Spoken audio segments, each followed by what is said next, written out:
Variety pets సిటీనే hot spot. పూర్తి వివరాలకు చదవండి రేపటి సాక్షి హైదరాబాద్ ఎడిషన్. శాసన మండలిలో మంత్రి సవిత వ్యాఖ్యల పట్ల ఆగ్రహం వ్యక్తం చేశారు వైఎస్ఆర్సీపీ ఎమ్మెల్సీలు.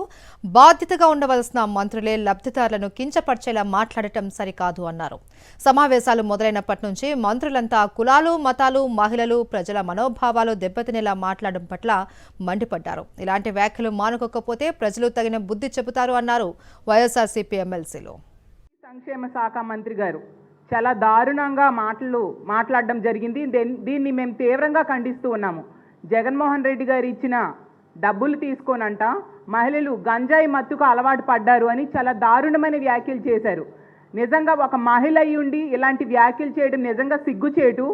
అధికార మత్తులో అహంకారంతో బాధ్యతారాహిత్యంతో ఆవిడ ఈ విధంగా మాట్లాడారని మేము భావిస్తూ ఉన్నాము. అసలు ఈ కూటమి ప్రభుత్వంలో ఎవరికి కూడా మహిళలంటే అభిమానం లేదు, గౌరవం లేదు. ఇలా చులకన చేసి ఇలా అవమానిస్తూ మాట్లాడుతూ ఉన్నారు అనే విషయం క్లియర్గా అర్థమవుతూ ఉంది. గతంలో జగన్మోహన్ రెడ్డి గారు మనందరికీ తెలుసు 2,78,000 కోట్ల రూపాయలు అత్యంత పారదర్శకంగా డీబీటీ పద్ధతిలో ప్రజల అకౌంట్స్లో వేయడం జరిగింది. అందులో ఎక్కువ బెనిఫిషియరీస్ మహిళలు ఉన్న సంగతి మనందరం చూసాం. జగన్మోహన్ రెడ్డి గారు ముఖ్యమంత్రిగా పరిపాలించిన 5 ఏళ్ళు కూడా మహిళలకి ఎంతో గౌరవించారు. వాళ్ళని రాజకీయంగా, ఆర్థికంగా, సామాజికంగా ఉన్నత స్థానంలో కూర్చోబెట్టారు. వాళ్ళ రక్షణకు కూడా పెద్దపీట వేశారు.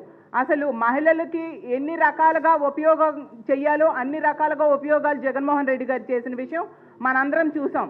అదే ఈ కూటమి ప్రభుత్వం గతంలో కూడా 14 నుంచి 19 మధ్య కూడా పరిపాలించింది. అసలు సాక్షాత్తు చంద్రబాబు నాయుడు గారే అప్పుడు అన్నారు, కోడలు మగబిడ్డను కంటానంటే అత్త వద్దంటుందా అని. ఆడపిల్ల పుట్టుకునే చులకన చేశారు. అలాగే కోడెల శివప్రసాద్ గారు స్పీకర్గా ఉండి ఏమన్నారు, కారు షెడ్లో ఉండాలి, ఆడది ఈ వంటింట్లో ఉండాలి అని చెప్పి అప్పుడు కూడా ఆడవాళ్ళని చులకన చేశారు. బాలకృష్ణ గారు మనం చూసాం. చాలా దారుణమైన అంటే నోటితో చెప్పలేని మాటలు ఆ రోజు చెప్పడం జరిగింది. ముద్దైనా పెట్టాలి, కడుపైనా చేయాలంటూ చాలా దారుణంగా మహిళలను అవమానిస్తూ మాట్లాడారు. అలాగే చింతమనేని ప్రభాకర్ గారు మహిళా ఎంఆర్ఓని జుట్టు పట్టుకొని లాగారు. ఈ విధంగా గత ప్రభుత్వంలో వీళ్ళు చాలా అవమానాలు చేశారు మహిళలకి. ఇప్పుడు కూడా మళ్ళీ ఆ అవమానాలు ప్రారంభమయ్యాయి అనే విషయం క్లియర్గా మంత్రి గారి వ్యాఖ్యలు బట్టి అర్థమవుతూ ఉంది. ఎంత దారుణంగా దిగజారిపోయి మాట్లాడతారని మేము ఊహించలేదు. దీన్ని మేము తీవ్రంగా ఖండిస్తూ ఉన్నాము. ఈ ప్రభుత్వంలో మహిళలకు రక్షణ లేదు. మహిళలకి ఎన్నో హామీలు ఇచ్చారు ఎన్నికల టైంలో మేనిఫెస్టోలు. ఆ హామీలన్నీ కూడా తొంగలో తొక్కారు. పూర్తిగా మహిళల్ని మోసం చేయడమే కాకుండా ఈ విధంగా అవమానాలకు కూడా గురి చేయడం చాలా దారుణం. దీన్ని మేము మా వైఎస్ఆర్ కాంగ్రెస్ పార్టీ తీవ్రంగా ఖండిస్తూ ఉంది.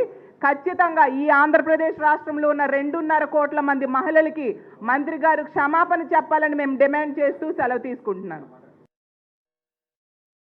లేకపోవడం వల్ల, స్వయం ఉపాధి లేకపోవడం వల్ల తీవ్రమైనటువంటి పదాలని ఉపయోగిస్తూ ఈ రాష్ట్రంలో జగన్మోహన్ రెడ్డి గారు డీబీటీ కింద బటన్ నొక్కితే డబ్బులు వెళ్ళినటువంటి వాళ్ళందరూ కూడా, మహిళలందరూ కూడా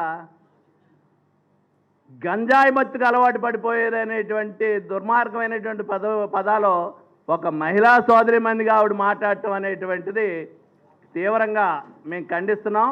ఈ రాష్ట్రంలో ఉన్నటువంటి కోట్లాది మందికి క్షమాపణ చెప్పాల్సినటువంటి అవసరం